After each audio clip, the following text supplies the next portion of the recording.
The world we once knew has been lost to shadow. Was it sundered in fire and brimstone? Drowned in flood and rain? Was it tragic decadence? A great fall? Unspeakable corruption? Or did the awakening of magic destroy our world? No one knows for certain. Reach through the shadowy mists.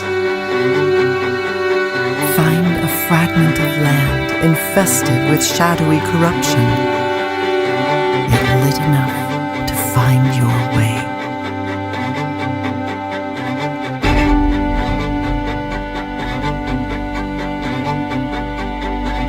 Find a creature of light, a sylph. They are friendly and willing to guide you. Perhaps the two of you can find other survivors. Perhaps this land can serve as a shelter.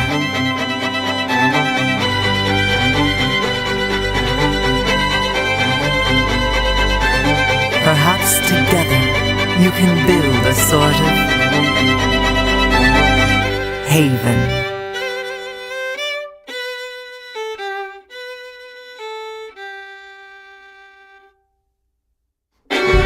Forge friendships to save the world.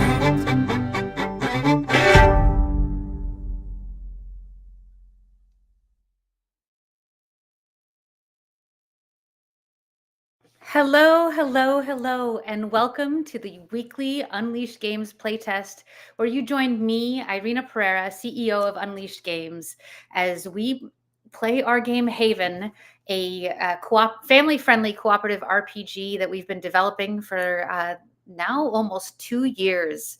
We're about almost 2 years away from our first code check-in, sometimes with funding, lately without funding. And those of you who have joined us for every week that we've been streaming our game live, thank you so much for joining us. I see some of our favorites in the chat. We've got Frank and Tozeb. So good to see you all. And if you're joining us for the first time, thank you for being here. And while you're at it, if you're on YouTube, like and subscribe, or find us on YouTube, or follow us on LinkedIn to get more updates. You see, we've been playtesting our game on stream as a little bit of like an accountability measure, because we are part of the game industry that believes that we should do what we call eating our own dog food. Playtesting a game as you develop it is actually key for making sure that your game is in fact fun, and making sure that you're aiming for a product, a game experience that you keep wanting to come back to every single week. We've done this process with lots of other games that I've worked on, games like World of Warcraft, and most recently Monopoly Go. And this is a game changer for many studios that embrace like active playtesting to help drive development priorities. And so this is something that we've really taken to heart, and we've done it so incorporated this so deeply into our process that we play test live on stream, for better or worse. Sometimes we're really buggy, sometimes it's smooth sailing, but we really just go for the experience as it comes, and love that you all join us for the process. And every week we also bring amazing guests on with us to playtest our game, to get their feedback, to chat about game development, to talk about some of the challenges that we all face. And this time our guest is actually very exciting.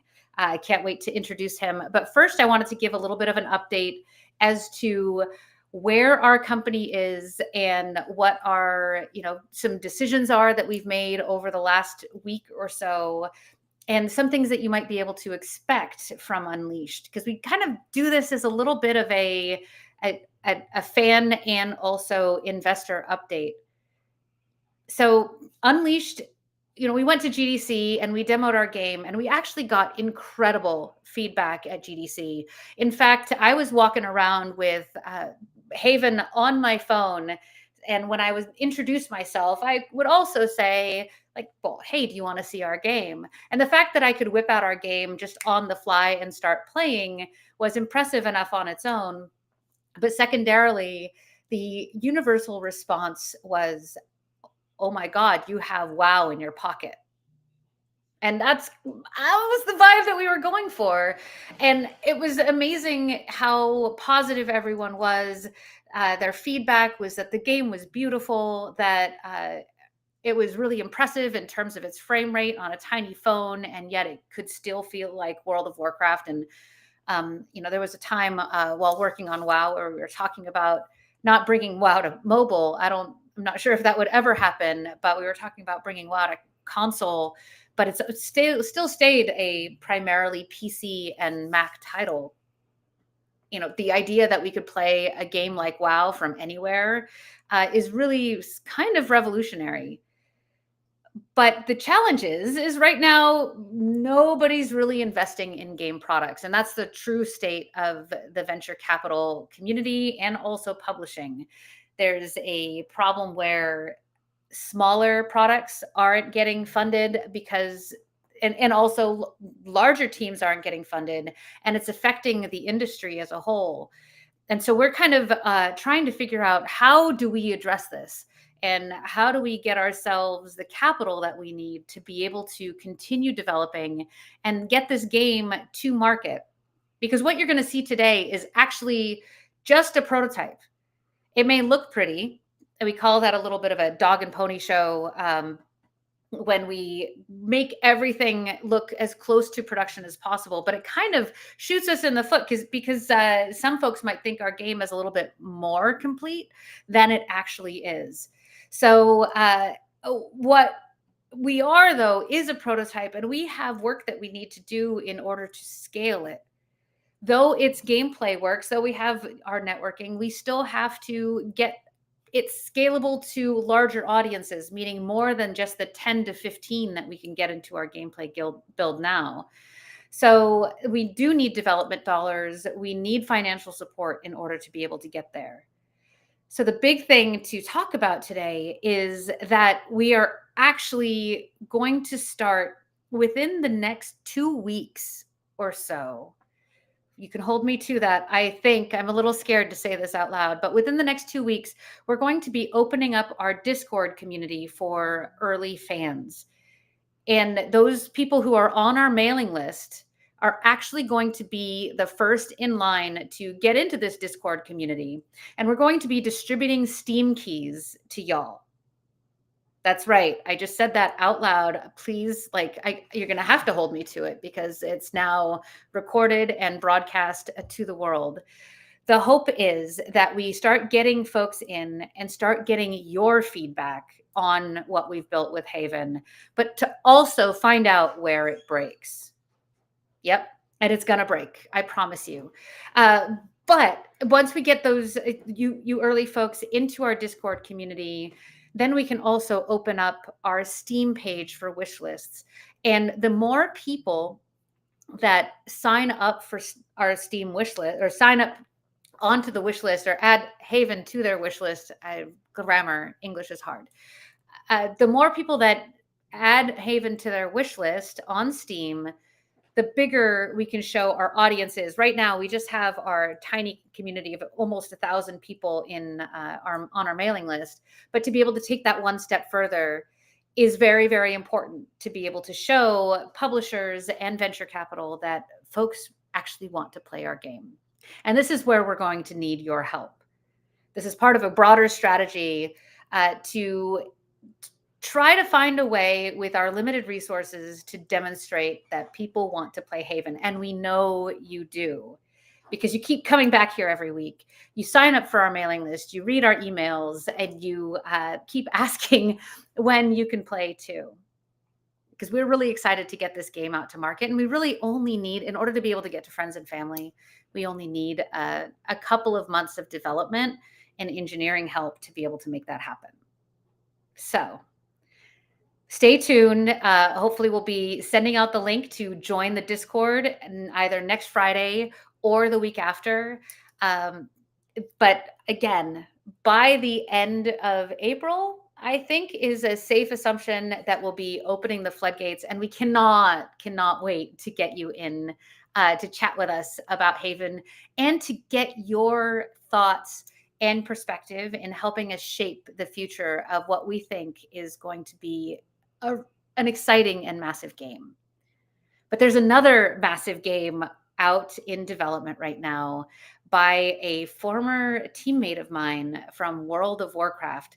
We met working on Wrath of the Lich King. I think it was back in thank you, Apple Reactions. Back in 2008, when we were working on Lich King, I was actually working on the Death Knight, and he was a systems and I believe class designer.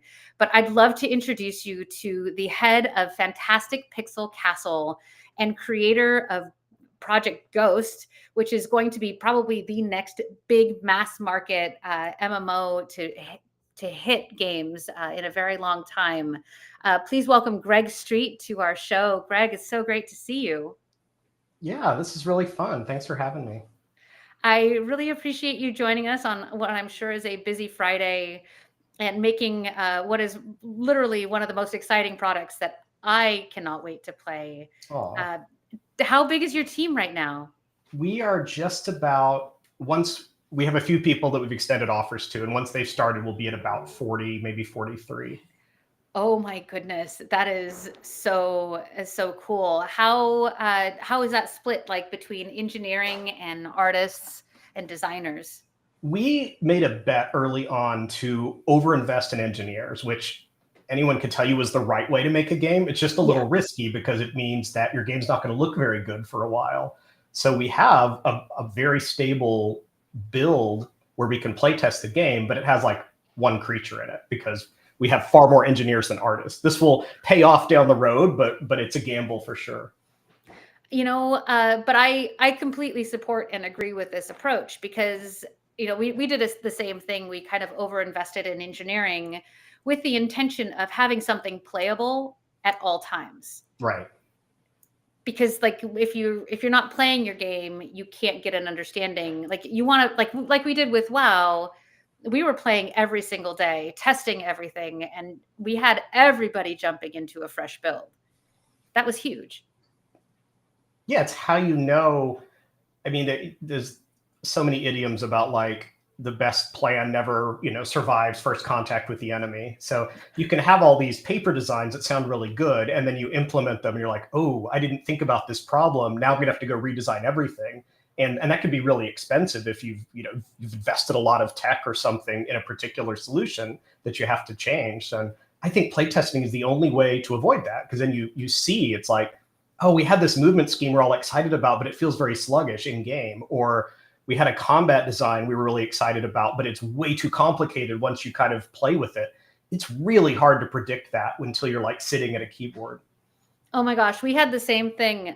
We had this grand idea, somewhat self-initiated, where I thought we should be harvesting trees the same way we were playing in combat. So like you should be able to use your spells and attack a tree the same way you would a creature, except it might be stationary. And that sounded great on paper. But then when we got into game, though it was cool, when you were tabbing around to different targets in an actual combat scenario where things were trying to kill you, you'd accidentally get a tree next to Oh, the of mob course. Yeah. targeted.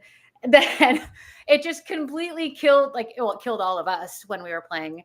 And it became untenable for the sake of the actiony game that we wanted. If we were building, a Stardew Valley where you could take down trees with fire spells, that would be cool. But not if you also have to fight some alien creatures at the same time. And then you'd have to explore options like, okay, well, tabbing doesn't work for trees. You use a different control scheme to select things, but that gets, confusing for players. Like, how do I select a tree to attack? Yeah, or do you then have a harvesting mode that then only selects the non-combat nodes, but you have to overcomplicate the design in order to accommodate for something that's cool. And man, is that a classic blunder? Yeah. Another classic blunder, which I think we are both addressing, is something that I've seen on many game teams, is like the overinvestment on artists and pretty pictures. And like you, I think I've been on 4 game teams where we mostly hired artists instead of engineers, and spent all this time making creatures and concept art and animations for a game that wasn't even playable. And so that was the experience. Like, I'll be frank, that was Kingdoms of Amalur. When we were working on that, we had, I think, about 100 artists and only 30 engineers. And you just like see the money burning like at the front door of the building. And it just like validated for me that you just always have to start with engineering first, like get the core game up and running. And it's an easy trap to fall into, because when you're playing the game, the engineering work is not glamorous, and it's even hard to kind of show off your work, because if you're talking to a publisher or an investor and you're like, well, I can show you all these lines of code, but I can't show you a game yet. But that would still be the case even if you hired a lot of artists. You could have a lot of concept art, but then you're still like doing arm waving saying, and I promise the game will look just like this, just imagine. Just imagine. So what was it that provoked you, knowing that it wouldn't look pretty from day one and probably even until like day 600? What prompted you to develop Ghost out in the open? I mean, this was a way I have always approached game development. Even for my first job was on Age of Empires. And I remember we were debating, was one civilization, overpowered, or do we need to tweak the balance or something like that? And back then we did not have like very sophisticated methods of gathering data. It was kind of like, well, what do the forums say? What do we feel like in our internal playtest? And I said, well, let's just ask players what they think. And that thought was so weird to the team of like, well, maybe they'll realize we don't actually know what we're doing. And I'm like, yeah, they already know that, trust me. Or maybe they'll give us bad information, or maybe they will, players will have weird motives of oh, they're just going to campaign for their favorite civilization and not really worry about balance. But I found it worked really well, and I kept it up on later games, World of Warcraft. I mean, Riot, where I worked on League of Legends, is pretty much kind of founded on that idea of we're going to be very player focused and talk about them. And so I knew when we were starting the new studio, we're a brand new team with technically not a brand new publisher, but certainly a publisher is not well known in the West. New IP, new everything. And so we really needed to build an audience from scratch. I was nervous about a strategy of let's do the big demo and then say beta now, and then you get like 100 players. You're like, oh no. I think this way we're building our audience, I mean, really similar to what you're doing, building it organically, starting with people that are very vested, hopefully growing over time as the true believers kind of recruit other people to be like, yeah, you got to check out this game I'm very excited about. And then hopefully by the time we launch, we do have like a groundswell of public support. Yeah, I actually kind of like the fact that our audience is growing slowly at first, because it's it's those early adopters, like those friends of ours keep coming back. And actually, now that we're kind of a volunteer team, these folks are actually jumping in and helping us. Wow. Like Tozeb, who found us with this stream, he joined our Discord, and he's been making class videos about our character classes so that we can start, putting together assets for a Kickstarter. And like, to be able to have that level of engagement with people who just found us because they loved the game that we were building, like, creates a sense of camaraderie that I've never quite experienced in games. Like, even on WoW, when I was running the add-on community, that was like a deeply engaged community. I mean, they cared a lot. But they also helped us, find opportunities within our UI of things that we can improve. We continuously use that as a source of inspiration. But the level of relationship that we get, it makes me feel like we're all on the same team, which is also motivating for the team itself. that, you know, as these folks show up in our lives, that we want, like, there's a deep connection there that carries us into the next phase of development. And I'm hoping that that will just continue to grow over time. Yeah, because you're asking a lot of a community at this early stage, because they're not going to get to play the game for a while. They're certainly not going to get to play the launch version of the game for a while. So they're really kind of going on faith. And I would rather have a smaller community of you know, people who really got it and were willing to kind of go through that long journey, rather than you know, people who are less invested but have a lot of them, because they feel like they're just not going to stick around anyway. They're going to get bored. They're going to be like, yeah, call me when the game is done, which is a totally reasonable expectation. But I think that's why it helps to start with a small community. Absolutely. Though it's funny that you should mention that, because like there's the large audiences that we want, and we have this pressure. You're lucky you don't have that kind of funding pressure to get that community early in that same way that somebody who's like trying to seek funding, and every venture capitalist is saying, you know, show me the numbers, show me the users that you have signed up, right? But there is this counter pressure from folks that don't understand the very thing that you're mentioning, is that value of that early connection and that tight community early on, and not wanting to push for something or for a large audience when we're not ready. Like, and you don't want to lie and just put up a bunch of concept art or show a pretty build that you think kind of sort of works, and then have them wait 3 years down the line to actually jump in and play. It's like you're going to lose them. Yeah. Because they weren't invested in the first place. Actually, there's a question that we have from our audience, which is, what feature or idea are you most excited about with your game versus most worried about, for both of us? I mean, I can kick it off.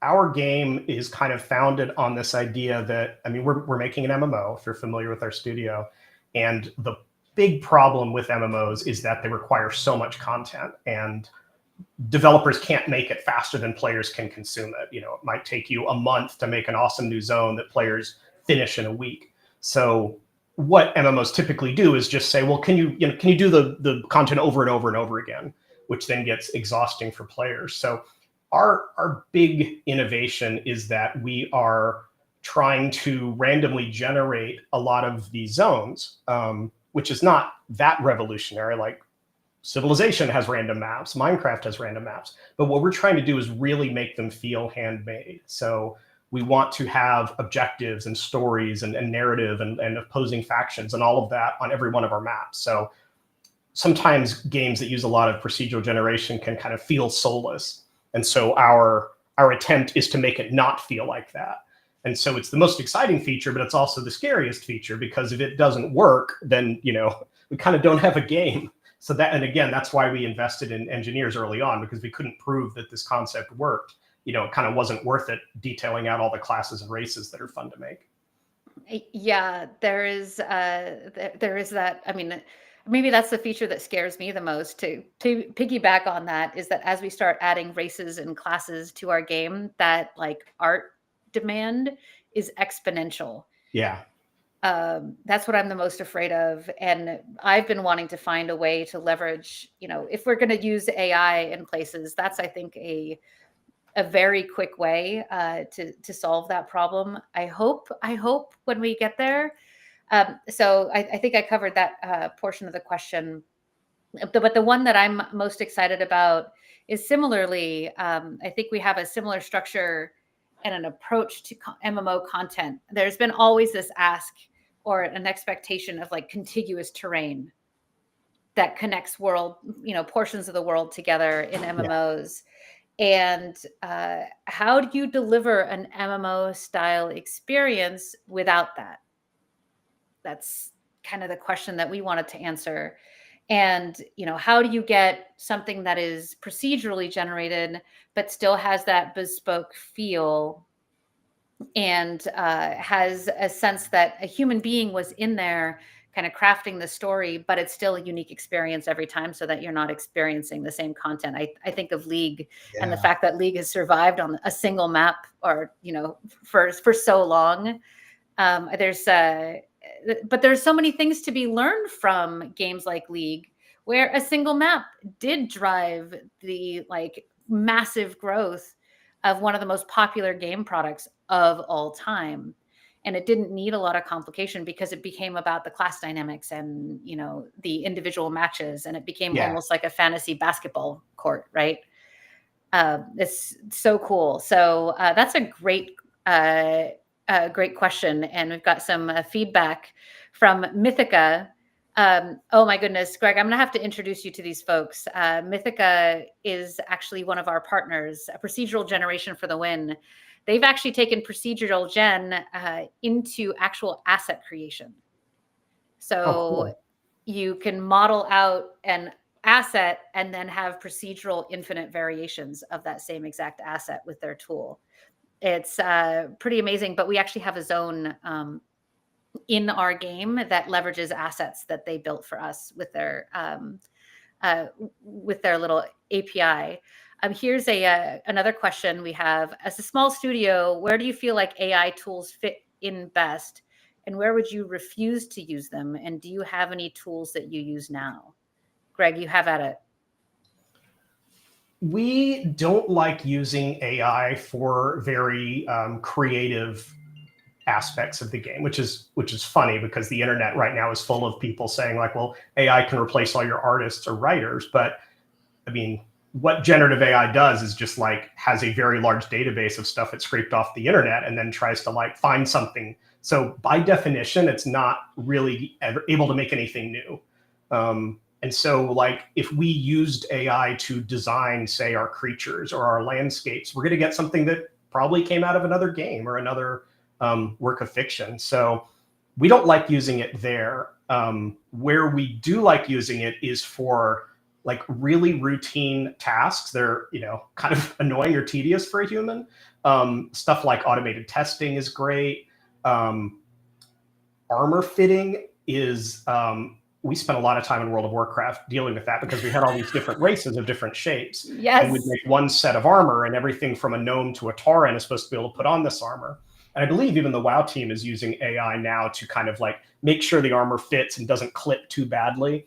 And that's the kind of stuff we would do. And then depending on how you define procedural generation, there's definitely aspects of that use, AI or machine learning to generate terrain in a good way.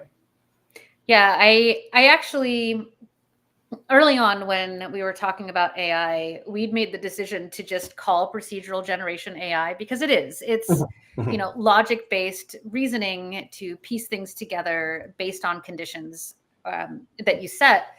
However, there was always pushback of well, procedural generation is old tech and it's not what AI is. It's not generative AI. Yeah. It's not, and I don't think generative AI is actually a win condition for games because again, the whole point of a game is that you're building a product and you're building a world and it has to have constraints and it can't just be anything. I mean, I'm sure that there's a game product out there where you can pull a slot machine handle and get something crazy, but I don't know if anybody would actually pay for that or if that would be worth playing. It might be novel to kind of play around with just as an interesting tech demo, but I agree. No one's going to spend 1,000 hours of maybe I'll get a good game this time if I pull the slot machine enough times. It's funny because having gone through speedrun there in this A16Z's games accelerator, there are a lot of AI products going through every single cohort and there's more and more every time. And in fact, I was advised by our speedrun advisors to Irena, just make a cool AI thing, some quick little thing that gets people excited, gets a whole bunch of users in and, gets enough attention to be able to raise. And I call those flash in the pan products. Yeah. Somebody's going to come and play it once and then they're going to forget about you and talk about that one time when they played with that one thing that they don't remember the name of. It's not, very interesting in terms of maintaining a relationship with a player. And I think that's one thing that we have an obligation to as real game developers is that we're not building a game that you're going to play once and never touch again. Like, especially as an MMO dev, we think about our players from the minute they log in, from that very first second through to the mid game and through to that elder game stage. Because like, we want people to stay. We want people to, as you said, for 1,000 hours, and we have to treat them with respect at every step of the way. I feel like, no doubt AI will make some really huge advances and change technology in ways we're still having trouble understanding. But I feel from a VC standpoint that it's kind of the new blockchain, crypto, Web3 thing of like, hey, just stick that in your product and you'll get funding. And then, in 2 years, maybe it'll be something else.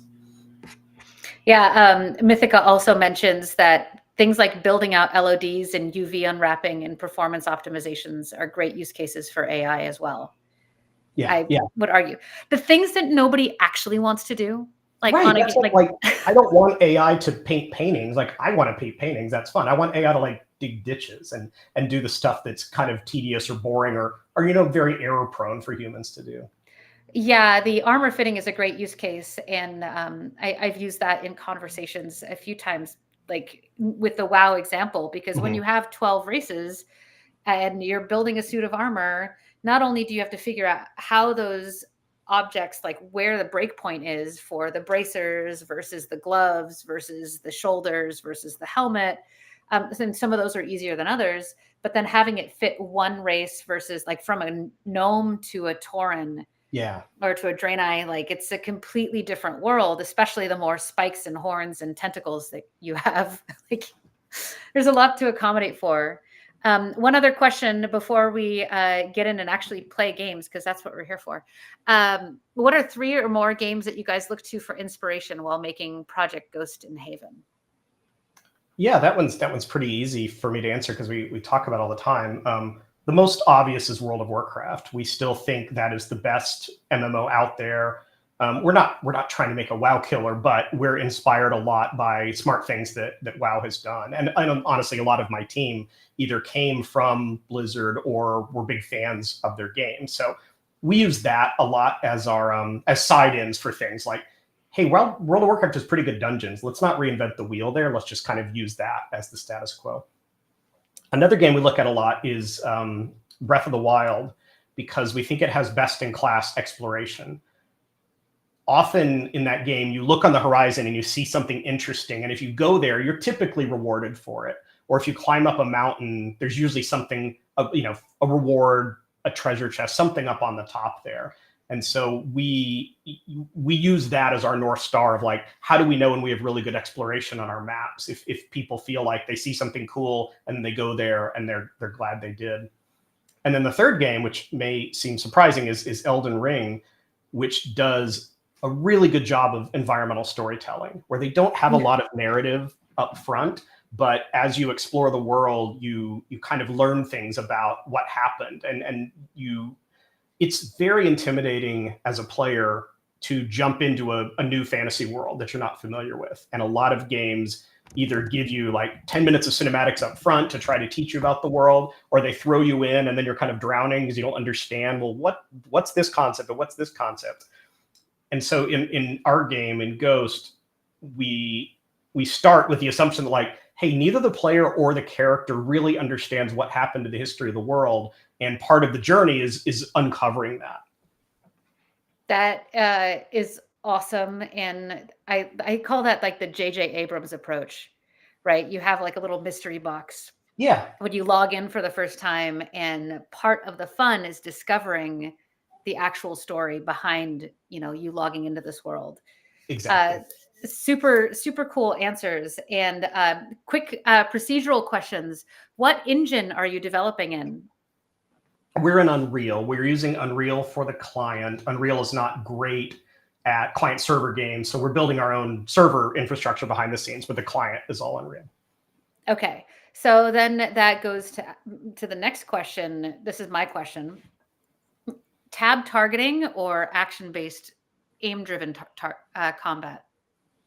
We are mostly tab targeting, and the reason is because when I was working on the MMO at Riot Games, we experimented with no tab targeting. We thought maybe we can make a more action oriented game, it really sucks for healing. Healers Sure like does. the game of finding your target and trying to save them. And when a healer has to like line up a skill shot, or you just have a bunch of smart heals or AE heals, it's just a lot less compelling.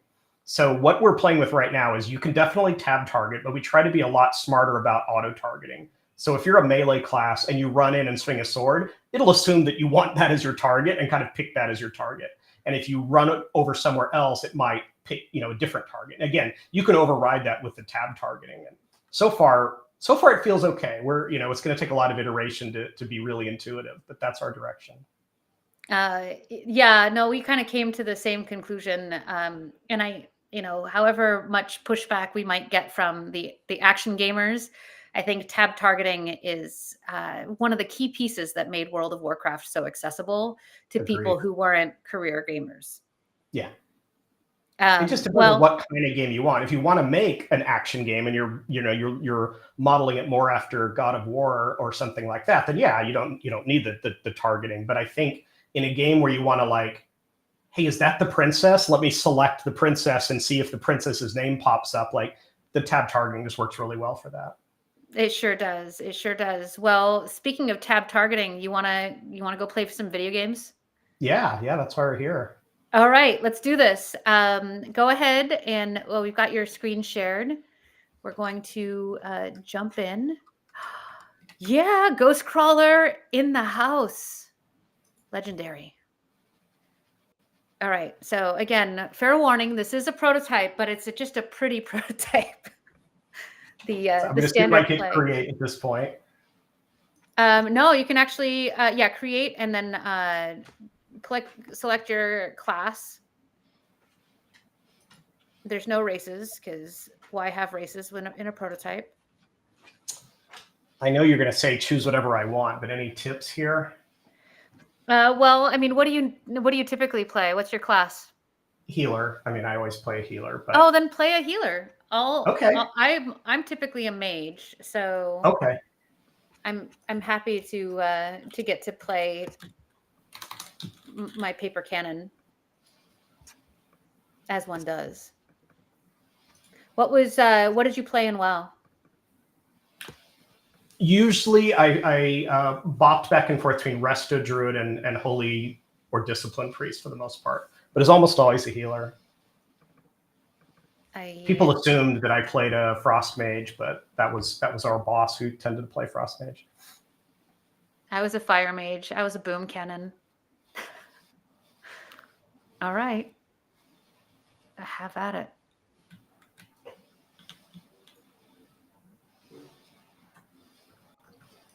So speaking of something that took forever, that didn't work in text because when you implemented it, it didn't feel right. Our camera. I don't know how much you've been working on your camera. Oh, cameras are hard. Oh my goodness. And it's so fundamental and so vital for getting game feel.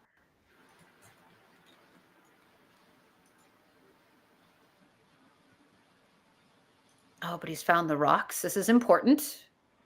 Survival crafting. Let me play, like you were saying, on the phone a little bit at GDC, and of course I struggled with the controls because I'm not a native phone player. Oh gosh, any kind of phone controls are terrible. It's tough on an MMO, but if you've played a lot of RuneScape, you can get into it pretty easily. But it's much easier here on PC, isn't it?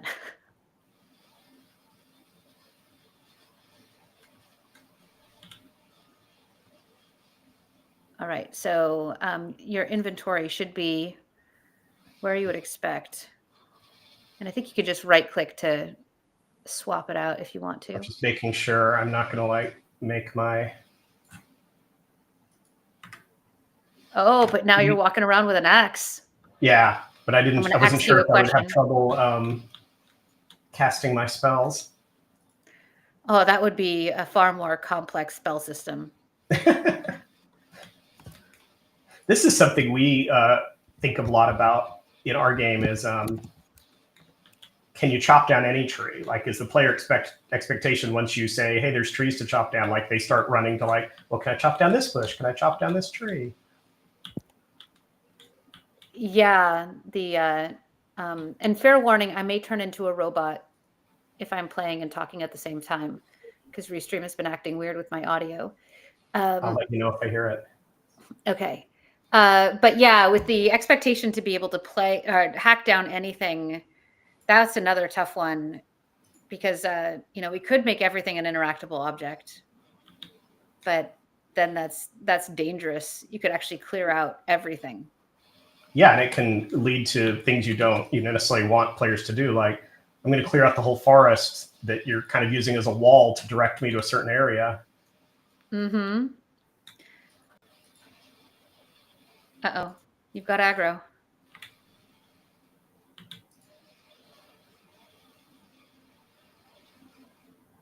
Oh no! Oh my gosh.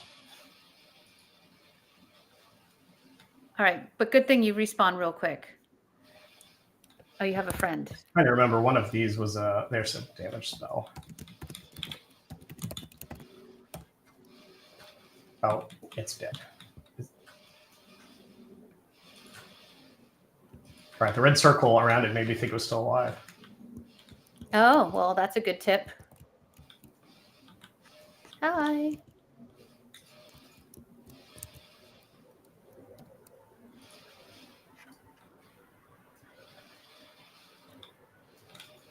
Oh, I have some friends here joining us.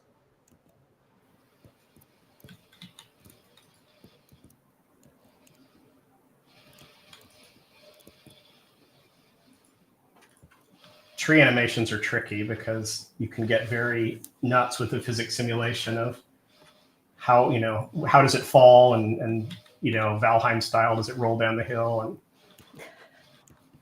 oh yes, I do like the tree physics and how they stumble. It's especially comical when we get to cactuses.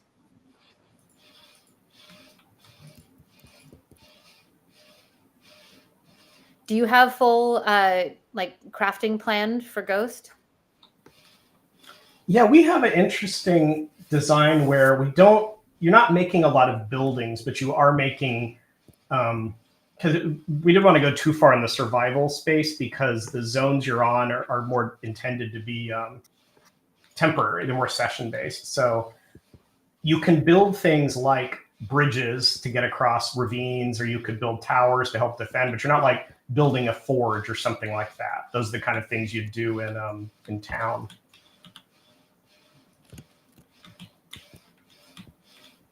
And are those so you have the split between blue zones and red zones in Ghost? How does that work? That's right. The blue zones are the ones that are different every time because they use a lot of procedural generation. And then the red zones are more traditional MMO zones where you see lots of other players, including random players. We felt like if we only did the blue zones, it would feel more like a Helldivers game, which is nothing wrong with it. It's a great game, but it just most people would not say it's an MMO. So we wanted to have the combination of both.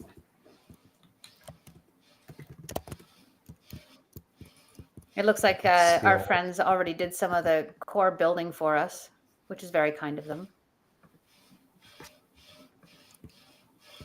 But yeah, we have some basic crafting mechanics. This is the village zone. We have a similar split where this is the zone where you're social, you build your house, everybody gets a house, and then there's also shared buildings amongst the entire village that help progress like the group's power. We kind of modeled this off of the WoW garrisons, except if the WoW garrisons had deep gameplay implications. Yeah. So it's you do this village with like your group of friends. Mm-hmm. Yeah. And from here, you'll have launching off points to go on adventures. And in fact, if you come over here, this beacon over here, very creatively named. Yeah, I saw it a minute ago. It said I could go to Adventureland. Yeah, we can teleport to Adventureland if you'd like.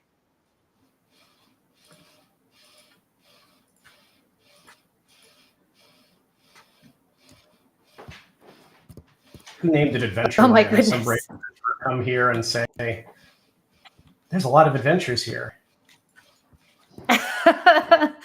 Well, we try to keep our naming based on intent. It looks like some folks have already cleared out some of the adventure here, but they've given us lots of snowmen. So you can do some basic building while you're out in these adventure zones, and this is actually an example of our procedurally generated zones. And everything here, aside from the pieces placed by players that came, is built by an algorithm. Wow. This zone was crafted by Chris Zierhut. Who we worked with on World of Warcraft. Yes.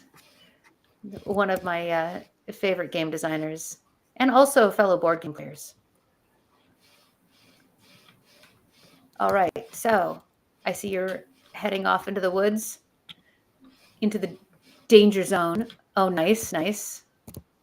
I've got to avenge myself after dying to the Kraken Root the first encounter. So you've got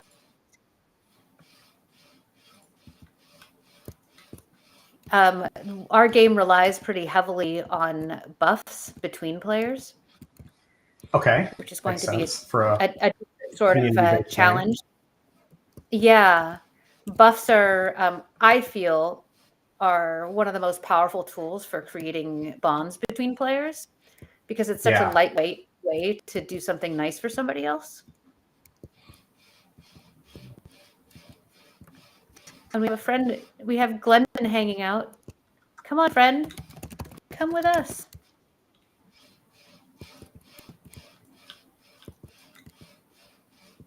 So our objective here, just for the sake of expediency for our playtest, is we need to find the boss zone. And there's a zone point that spawns somewhere in here. And it's like a little Easter egg hunt. Okay, so fine to reach the next zone where the boss will be. Mm-hmm. So we get to wander around until we find something conspicuous looking.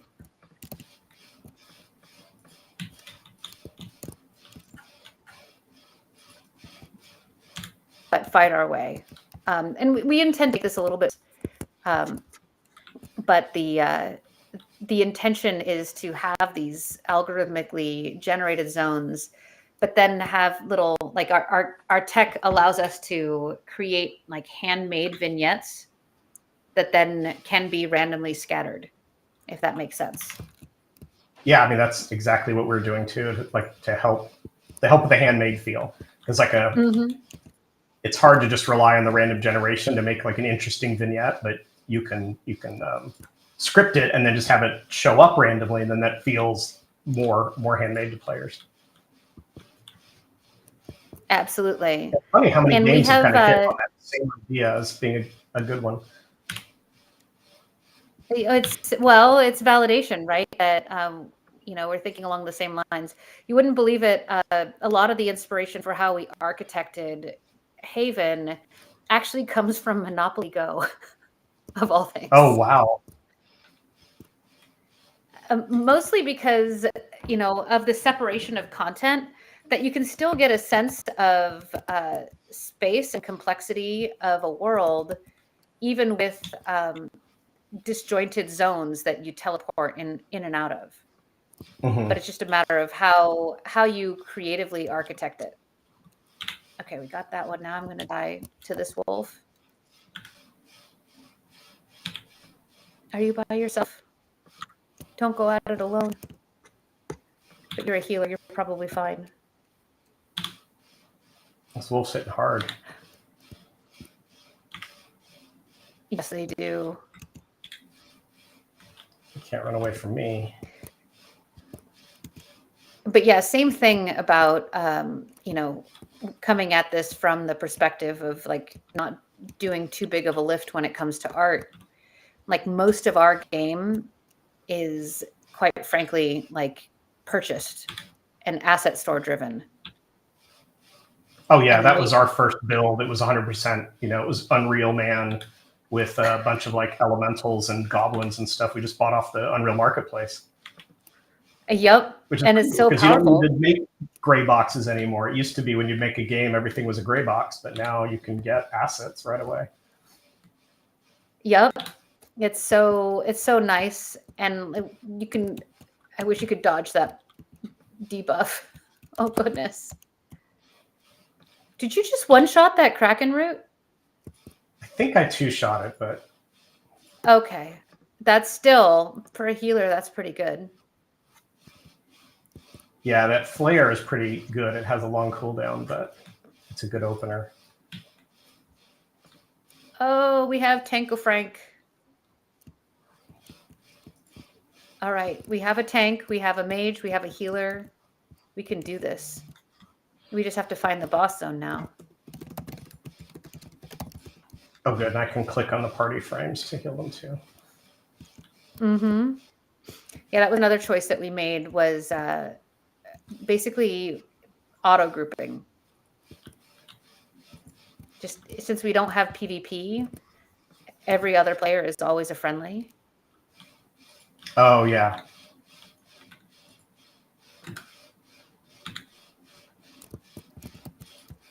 It's tricky because players can be so scared of other players. Yeah. Even without Do you have PvP, just PvP? the fear of the social awkwardness, the fear that they're going to be mean to you. Oh, do you see anything conspicuous? I see a glowing tree. That looks pretty conspicuous. Oh, And you wolf. have a wolf trying to eat you.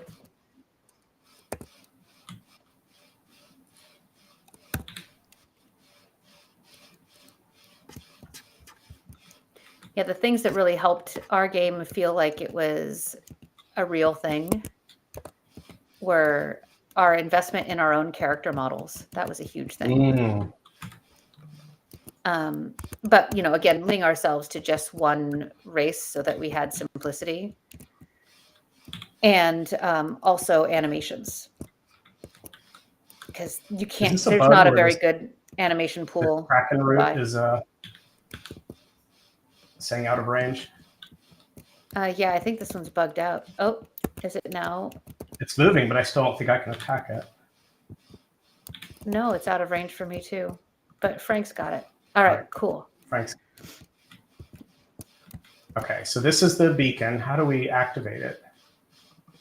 Well, right now it's pretty simple. Just double click on it and we can teleport. Okay. So are we ready? But eventually, so we have this idea that you go from zone to zone and there will be puzzles that you have to solve as a group in order to unlock the next stage and the next bit of content. Oh, that's cool. Like, what's an example of a puzzle you could do?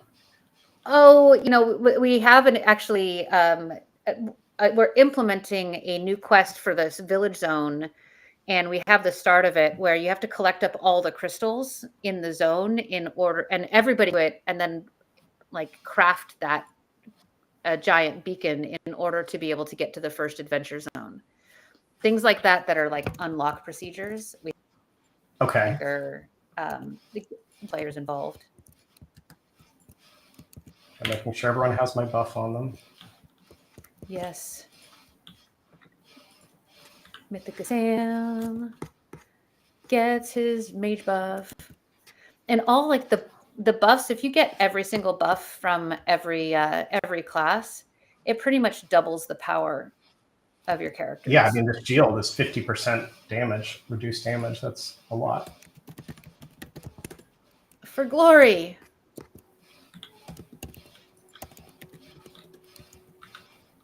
Let's do this. And our goal with this was to create can we have a raid-like boss battle? Oh my gosh, already dead, Sam. Uh-oh. What happened, healer? I'm spamming the heals, but there's a lot of damage. Yeah, he's a toughie.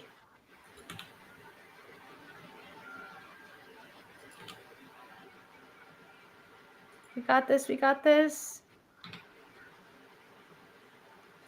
We do need sound effects, though. All right, I'll try to sneak in an attack.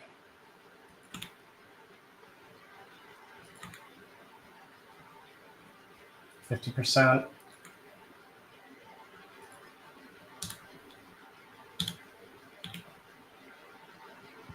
The mage has a really cool rotation that has a stun at the end of it, but it's got a 15-second cooldown, so I can't use it as often as my DPS.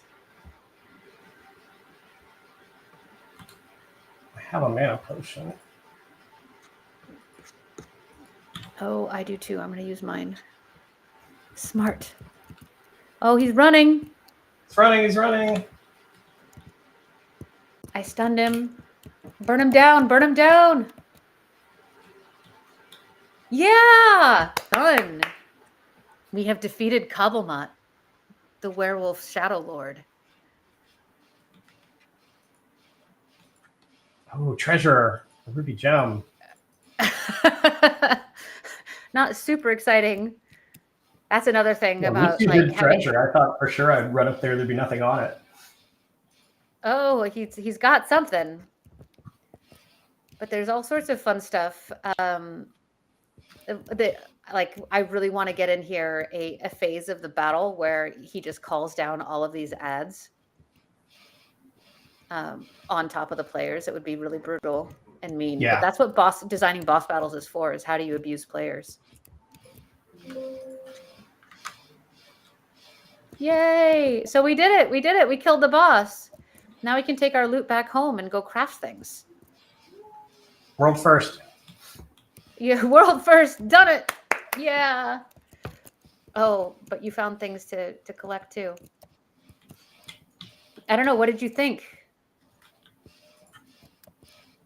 I mean, it feels like an MMO.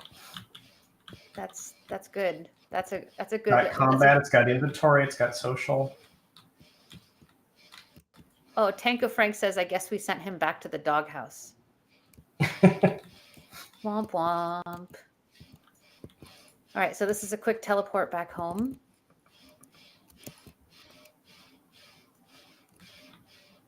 So again, for us, the int is all about the going out and adventuring and bringing stuff back home to craft and then power yourself back up and go on more difficult adventures. Yeah, makes sense.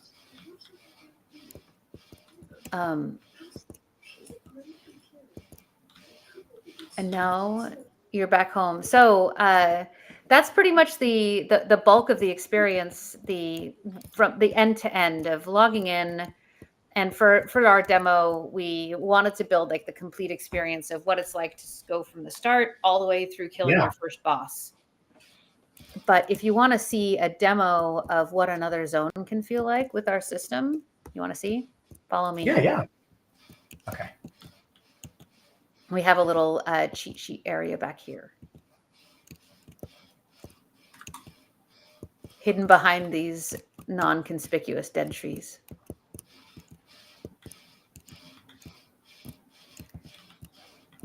So these are other teleports, and you would, as a player, collect up more of these teleports, or your village would, so that you can, return to these zones on a regular basis, because it would take you more than just a day to clear them out. Oh, I see. And then if you click on the cactus, this is our most recent zone. We built this just for GDC. And this was the zone that we built with the assets that we got from Mythica's procedural asset generation tool. Oh, wow. So all of these assets in here are, the spiders were purchased, but these assets all generated by the Mythica the Mythica tool, and then exported, and we could configure their LOD so that it didn't hit frame rate. Like I'm still at like 40 to 60 frames per second with AI generated assets and stuff like that. The rocks, the cactuses, the aloe plants. Yeah. It's pretty cool. And we were able to stand up the zone from soup to nuts in 24 hours. Wow. That's pretty cool. Yeah, kill that spider. There is a golem here somewhere that I don't know if we can kill, but we can try. Or maybe the golem's dead. Did somebody kill the golem already? Oh, no, there he is. He's a bit harder than Cobblemot, but he's a later stage boss. Yeah.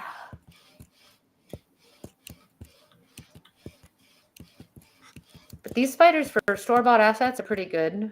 The golem, on the other hand, not so good. We have a store-bought golem. Maybe it's Oracle metal or something. It's not too bad, but I know different. Well, the animations are the hardest part. Like it's amazing how important quality animation is to an experience. Yeah, and hard. Like it takes a while to make good animation. It's hard to just dial it in very sure quickly. Does. But it lends so much character also to the game. It's one of the hardest things, I think, for people to look past is like, why does this monster just stand there and I take damage, but I don't actually see it swinging at me or anything?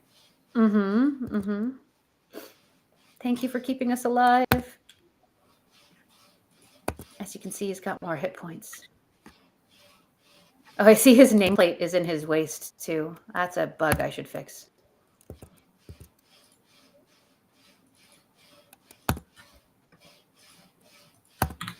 Yeah, I'm also the UI designer for Haven. That's surprising to me. What do you know about UI? I don't know. It's amazing. Haven's really become a labor of love at this point. But like all these folks here, like that are playing with us, I love it. Oh, I'm out of mana. Oh shoot. Yeah, my mana pot's up cooldown. We'll see what I can do now. Oh, I hope we don't have to sacrifice Frank. Frank the tank. Oh, yay. Nice save.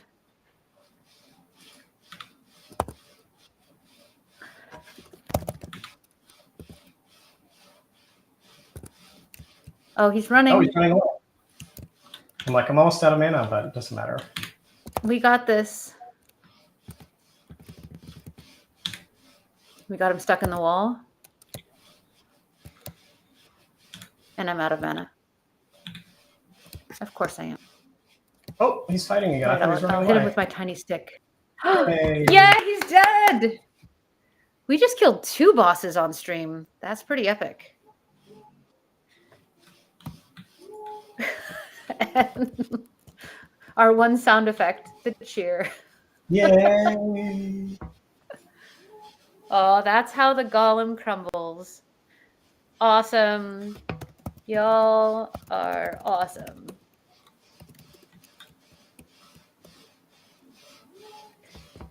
We rocked it. Because it was a rock golem. Get it? Yeah, I'll find my way out. Alrighty, well, and in position number 8, we can teleport home too. That's a nice shortcut.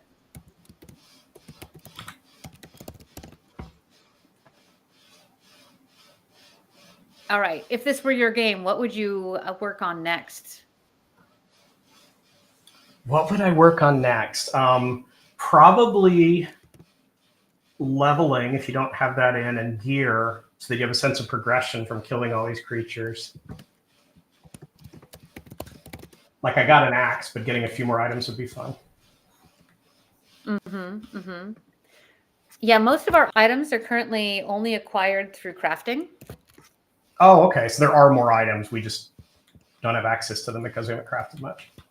Yeah, well, if you hit the arcane mill, or there's a workbench over here, you can actually craft a whole new set of gear and a new weapon. Oh, I'm building a second arcane mill, but you're saying this is an arcane mill, so I'm wasting my resources. I see. Yeah. They our friends decided to mill for us first. Got it.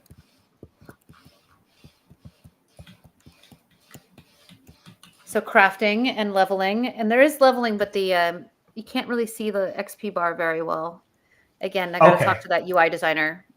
Yeah. Give them some feedback.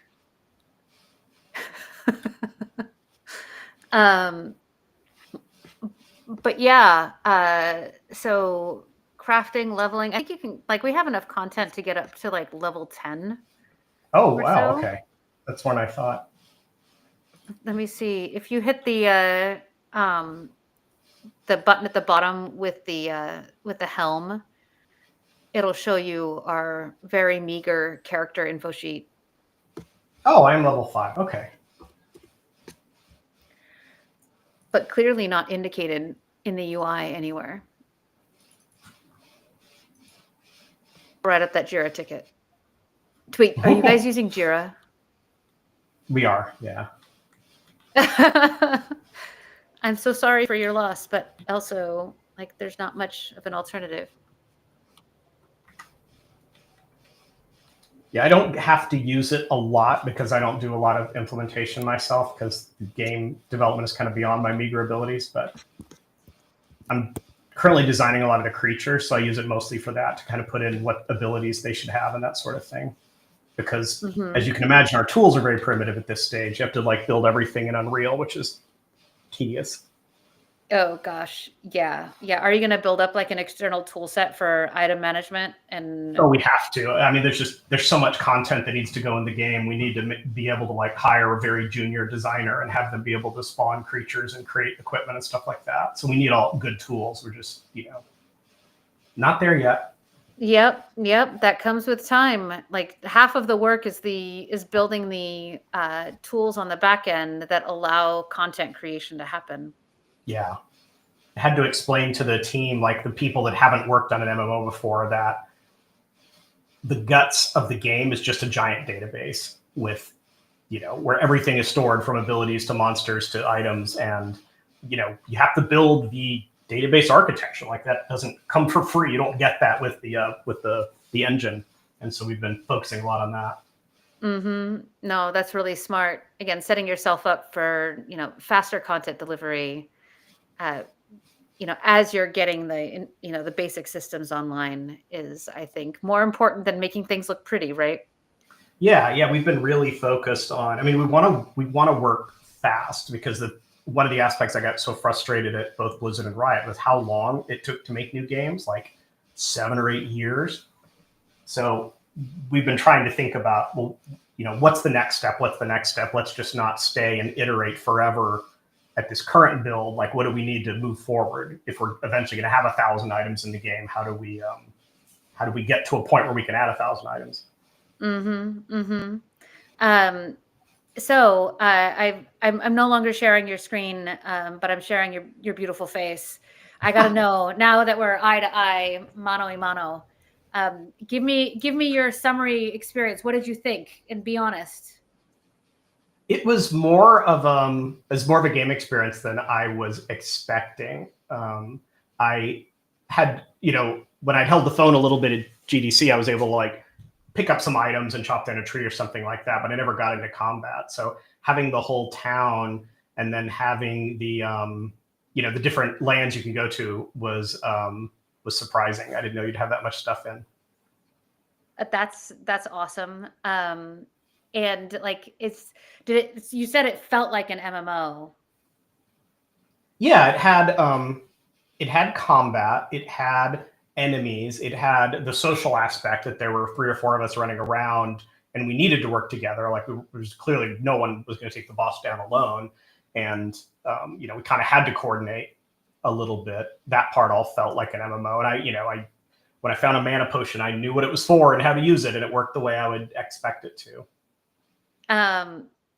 So then, I mean, our intention is to create like what we're calling an MMO light or a bite-sized MMO, something that might be a starter game for somebody coming and playing Ghost when they get older, right? Mm-hmm. That might have a little bit more competitiveness, and the expectation might be higher on them for their skill. But we want like the trainer. This is the MMO with training wheels. Yeah. You think we hit that mark? I think the building aspect is going to be challenging because those systems are very complex, just because typically it means you need lots and lots of different resources. So as a player, your bag quickly gets filled up with lots of things. And you're like, well, what am I going to do with cotton seeds? Does that mean there's a farm and I plant cotton and eventually I harvest the cotton? And so there's just a lot of complexity that way. And then, like you said, the UI is super challenging for having a system of like gathering and building and all the issues of like, well, how do I place the building where I want? And what if I put it in the wrong place? And what if I don't have, what if I'm missing a resource? Or what if I want to delete the foundation? Like, you just have to solve all of those things. So I think it's easier for me to see how to make the combat is like a MMO light version. It's harder for me to see how you make the building like that, because it's just, to do the system at all gets complex very quickly. It sure does. That's actually the very high on the list of the next system I want to tackle, because a lot of my inspiration for our building system is actually Age of Empires. Oh, wow. Ironically enough, the intention is to create a robust building system that has a tech tree. And if you can imagine, like, it is your village talent tree. Yeah. For specializing and setting, like, progression in our game happens through two axes. One is your power level is determined by your village.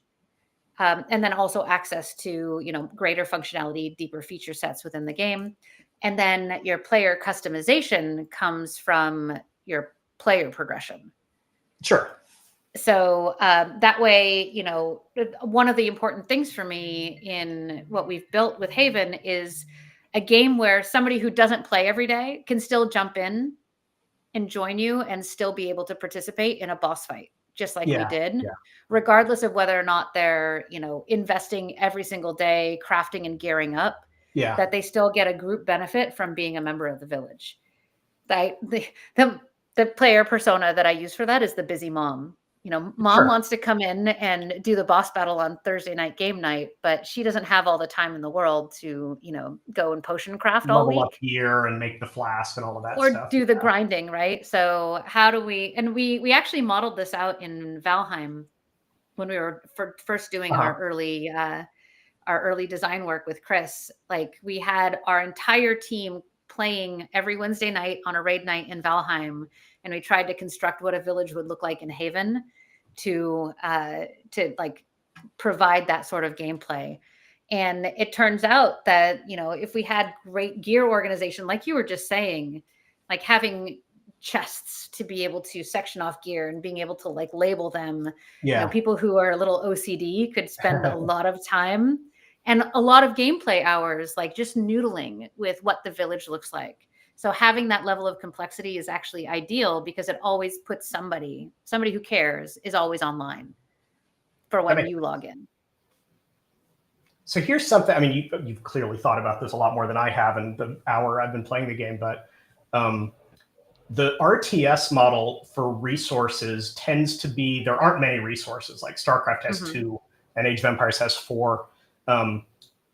But there's competition for how you spend them. If you build a barracks, you're probably not going to build an archery range because you don't have enough resources yet.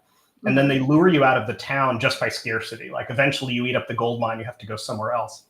That's very different from Valheim, that lures you out of the town by saying, well, now you need, you can no longer just build buildings with wood. You now need iron. And after that, it's like, well, now you need mithril. And that's harder and farther away, because they have trouble making basic resources like wood and stone scarce, because they're abundant and everywhere. So they eventually need you to like have to get a different resource. So an approach you could take is just to like dramatically cut down on the number of resources and try to make it more about scarcity.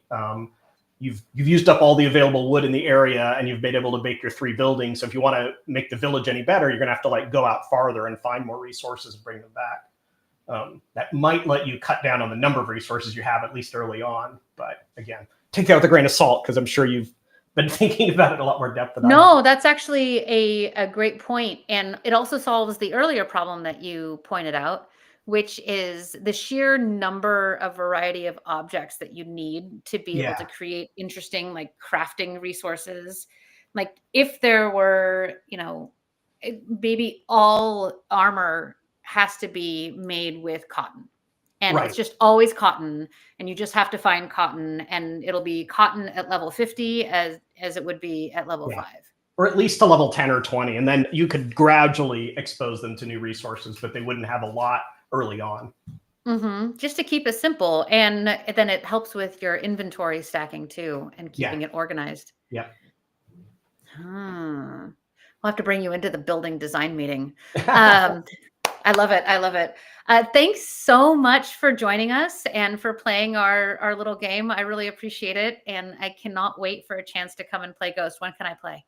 Oh yeah, we do playtest all the time. I can invite you to a playtest. We did one Wednesday night. Yeah. Oh, that's so much fun. Wait, do you have a Mac build? No. Okay. Sorry. Okay. That makes it hard. That makes it hard. But Okay. I do have a gaming PC. Okay. So I would love to be able to join you. Thank you. Yeah, we'll invite you. And I am so stoked that you got a chance to play Haven and to see what we're cooking over here. And I love the fact that you're also developing Ghost out in the open, because the industry needs more of that. It's funny that when I was at GDC talking to people, I think I heard like maybe 9 or 10 times people said, even if they weren't MMO fans, they would say like, I love what you're doing and how you're being so open about the game. And I hope this is the future. I hope we end up changing the industry this way, where we can just develop more out in the open. I mean, I think it's fun for players, and it makes sure that you're really onto something, that you're building a product that will have an audience when it launches. Yeah, I've been trying to tag out this hashtag of game dev in the open. Oh, I love it. I don't know if hashtags even work, but like, let's. Maybe those were 3 years ago. I don't know. Yeah, they may not be trendy anymore, but I think it's important to make that a movement, because so many times we develop games in a black hole, and we actually end up creating more risk with the product and risk of the product failing. And we've seen this happen actually with like Concordia, that they didn't release anything about the game, and then when it came out, it just did not land with their audience. Yeah. And the old school marketing method of big media push and spend 2 weeks before release, and then suddenly your game's going to make it, I don't think that flies anymore. Gamers are too smart. I think it's just too risky, particularly for multiplayer games. You might still be okay with a single player game there, because it's okay for those games to kind of like sell through for many months. But for a multiplayer game like that, like, it has to be big at the beginning, because it's really hard to grow that audience slowly. So if you like get people that come in and then they immediately depart, you're kind of done. And I think that's what happened to some of those multiplayer games. Yeah. And I think one of the reasons why WoW won so well is that it was in beta for so long. A long time. Yeah. Yeah. I think like 2 years beta ran, and it was, and then it became like an exclusive thing. If you weren't in WoW beta, you weren't cool. Yeah. But if you were in WoW beta, everybody wanted to know how you got in and how they could get in too. Yeah. And that helped build up.